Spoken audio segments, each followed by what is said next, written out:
3 peristiwa sejarah penting di dalam bulan Ramadan. Ramadan adalah bulan yang penuh berkah dan ampunan dari Allah. Banyak kenikmatan yang telah Allah limpahkan kepada kita sebagai umat Nabi Muhammad, terutama di bulan Ramadan.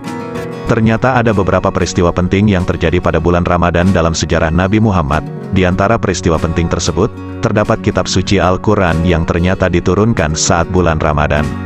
Berikut peristiwa penting yang terjadi selama bulan Ramadan dalam sejarah Nabi Muhammad. 1. Diturunkan Al-Quran di bulan Ramadan pada tanggal 17 Ramadan, 13 tahun sebelum hijrah. Nabi Muhammad menerima wahyu pertamanya di usia 40 tahun.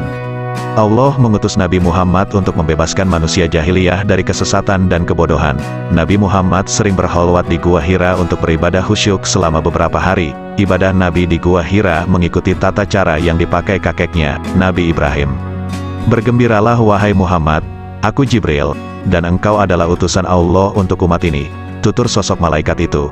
Kemudian Jibril menyuruh Nabi membaca. Nabi menjawab tidak bisa. Perintah itu sampai diulang 3 kali oleh Jibril. Jawaban Nabi sama, ma'ana biqori'in, aku tidak bisa membaca. Kemudian Jibril membacakan wahyu pertama, surat Al-Alaq ayat 1-5. 2. Perang Badar adalah perang yang menandai awal kejayaan umat Islam. Perang ini terjadi pada hari Jumat 17 Ramadan tahun 2 Hijriah bertepatan dengan tanggal 13 Maret tahun 624 Masehi. Dalam peperangan ini Nabi membawa 313 pasukan muslim menghadapi 950 pasukan non-muslim. Dari pasukan muslim, gugur 14 orang syahid. Dari pasukan kafir, yang terbunuh dan tertawan masing-masing 70 orang. Di antara yang terbunuh adalah Abu Jahal. Perbedaan jumlah pasukan yang mencolok tersebut tidak lantas mengecilkan nyali tentara muslim. Dengan tekad yang kuat membela Nabi, kaum muslimin berhasil memporak-porandakan pasukan kafir. Telah datang sang purnama kepada kami, dari Bukit Sania Al-Wada.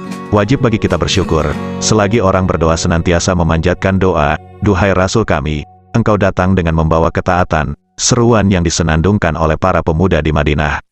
3. Pembebasan kota Mekah. Rasulullah berhasil menaklukkan kota Mekah pada 20 Ramadan tahun 8 Hijriah melalui sebuah peperangan yang disebut Perang Fatu Mekah. Dalam pertempuran ini Nabi mengerahkan 10.000 pasukan muslim. Perang ini terjadi karena kaum Quraisy melanggar perjanjian Hudaibiyah dan bersekongkol dengan kabilah lainnya untuk memerangi orang-orang yang berdamai dengan Nabi Muhammad. Nabi berperang dalam keadaan berpuasa, kemudian berbuka di tengah jalan karena mengalami keberatan. Masyakah, Rasul mengutus sahabat Khalid bin Walid sebagai panglima perang dan memerintahkannya agar tidak memulai menyerang sebelum diserang. Setelah perang Fatu Mekah terjadi, Nabi Muhammad memerintahkan untuk menghancurkan 360 berhala di sekitar Ka'bah.